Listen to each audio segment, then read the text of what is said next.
Tomorrow might be too late.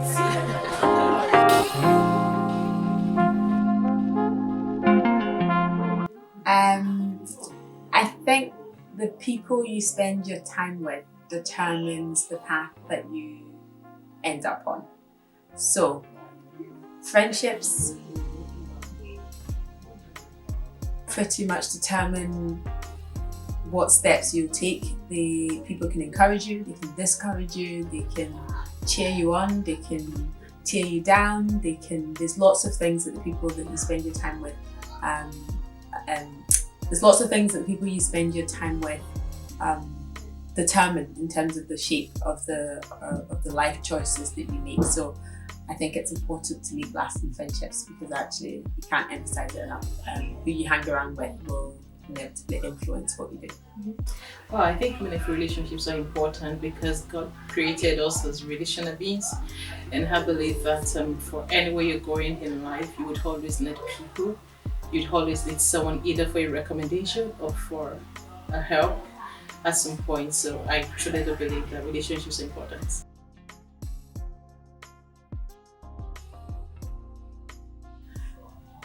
I look for the traits that I like to exhibit myself. I think that we've talked about this before, to make friends, you need to be friendly yourself.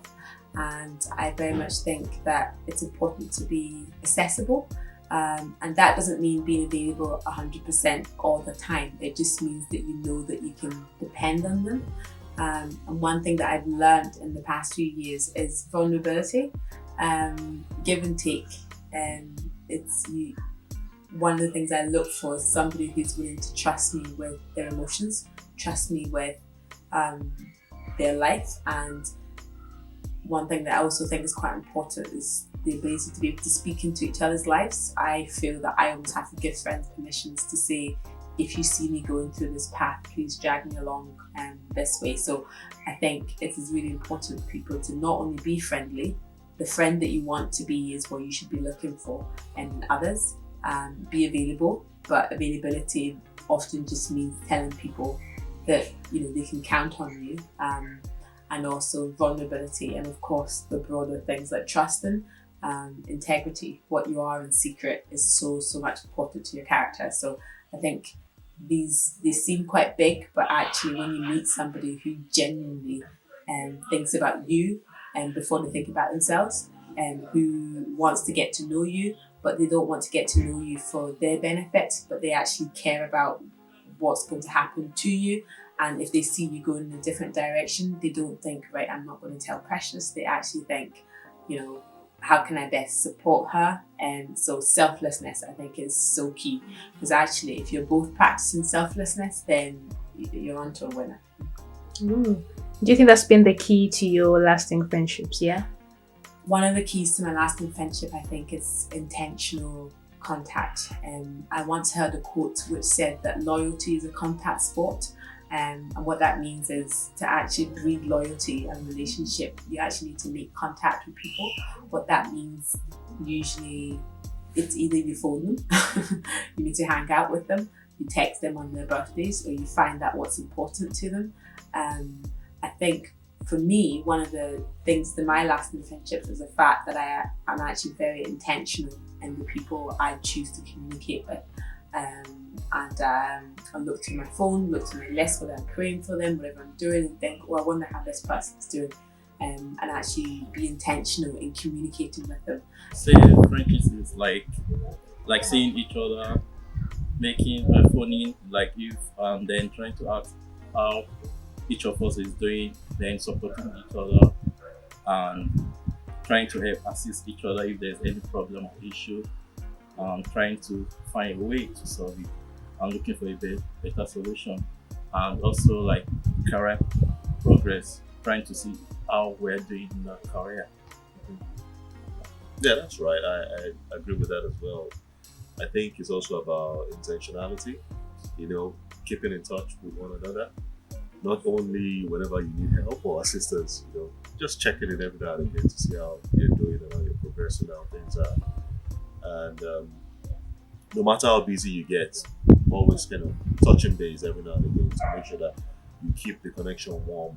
You don't leave it for too long. Because, yeah, we're all very busy nowadays, but taking that time out, maybe at the weekend or whenever you remember the person, just to reach out, see how they are. Because you never know what may happen. So, That's yeah. good. That's good. For me, I would say a good friendship is like having a good health. It's like, obviously, when you have a friend that can make you happy and make you jolly, I think it gives more good health to you. It gives it going, it keeps you going even when you are bored and when you have your friends around you. It gives you it's a sense of happiness, which is really what we need. Well, I think I mostly look for the values that I have myself in a way. So I look for sincerity and integrity. What do you mean by sincerity? I want to be sure that I can trust this person. They mean what they're saying and they're truly who they project themselves to be. And integrity? Can you expand a bit more on that one? A person of your word. Okay. Because I wouldn't want to disappoint and I would expect the same from a friend. Can I count on your word? Mm-hmm. Can I stand by the word that you're going to do what you say you will do at the time you said you would do it? So I look for that. Can I trust this person? I think trust is the big thing that captures it. Or can I trust this person to be who they say they are or do what they say they will do? Can I trust you over the years? Okay. I'll say the person should be ambitious, should have a goal, should be focused, and the character of the person. I think what Tony said there is spot on. That's the kind of things that I'll look for in a friend. Additionally, I'll add to that. Some of the things I also look for include someone that's not afraid to tell me the truth, Yes.